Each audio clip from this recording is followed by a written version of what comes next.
지금 이재명 특검을 가지 않고는 이 대장동 사태에 대해서 국민의 분노가 수습되지 못할 것이다.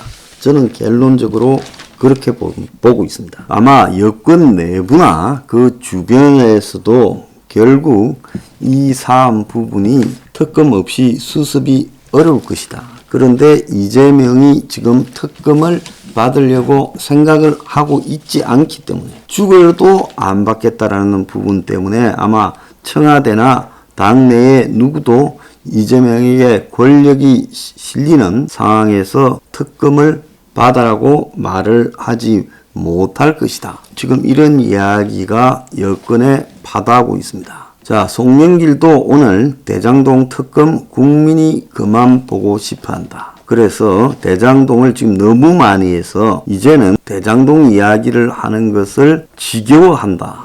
요렇게 말을 했고, 야당이 이재명이 대장동 공모 지침서를 보고까지 받았다. 그래서 당시 도계공의 팀장이 직접 보고했다라는 이야기까지 검찰 수사 결과 나왔다고 하면서 이재명을 위정죄로 지금 고발하겠다라고 하고 있고, 윤석열은 이재명을 부패구덕이다. 그래서 이재명이 설계했고 행동대장 유동규가 실행했다. 배임 혐의가 명백하다라고 이야기했고, 김기현 야당의 원내대표는 대장동 특검에 대해서 원포인트 회담을 제안을 했습니다. 자, 이재명은 오늘 경기도지사를 사퇴하고 27일 날 문을 면담한다고 합니다. 그런데 어제 이낙연하고 만나는 모습까지 연출했고, 자, 이런 것들을 통해서 본인은 30% 초반대에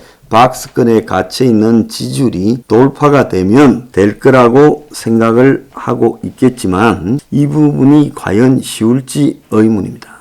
어제 안국동의 한 찻집에서 이재명, 이낙연이 만났지만은 이낙연 지지자 100명이 모여 4.4.5.입 경선철에 후보 사퇴 구호 등을 외치고 김남국에게 욕을 했습니다. 이재명 수행실장요. 그래서 도대체 이렇게 밀어붙이면서 필요하니까 이제 이낙연의 힘을 얻으려고 하는 부분이 가능하겠는가. 그래서 여론조사 동향을 보면 컨벤션 효과도 없었고 호남 지지율이 적어도 10% 이상은 이탈했고, 자, 이재명이 이걸 갖다가 잘 추스려서 갈 수 있겠는가 쉽지 않은 부분이라고 보고 있습니다. 자, 그래서 야당은 문이 이번에 정기국회의 시정연설을 25일 날 할 거라고 지금 나오는데, 이 시정연설 후에 이재명 특검을 관철하겠다라는 입장을 문가리에게 전달하겠다. 검찰 보고 제대로 수사하라고 말을 해라. 그리고 문가 3시에 간담회에서 이재명에 대한 법적 조치를 요구하겠다 이야기까지 나오고 있습니다. 그러니까 오늘 오후 지금 문의 연설 전 기자 간담회에서 이재명에 대한 법적 조치를 설명하고, 야당 의원들은 지금 이재명에 대해서 문가리가 오늘 국회 연설을 하러 들어오는데 국회 앞에서 이재명 수사 구호를 외치는 일이 벌어지고 있습니다.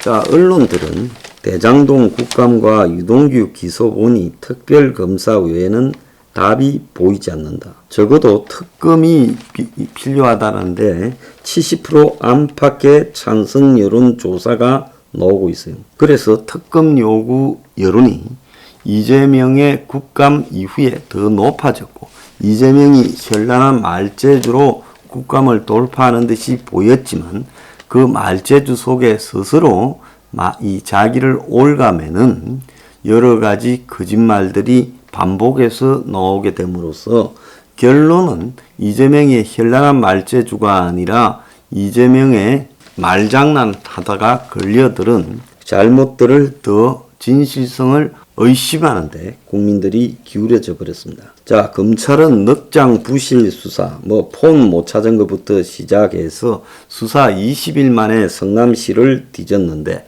시장실과 정진상 비서실장이 있던 방을 압수수색해서 몇 번이나 빼놨다가 뒤늦게 여론 질타를 받고 형식적으로 하려고 했고, 그래서 주요한 핵심 증거를 의도적으로 회피하고 있다라고 하며, 또 정영학 녹취록에 의존해서 수사를 하지 계좌 추적을 통해 자금이 어디로 갔는지를 밝혀내지도 못하고 있다. 그래서 제가 정영학 녹취록에 전부 꽂혀 있을 때 이 녹취록 가짜다.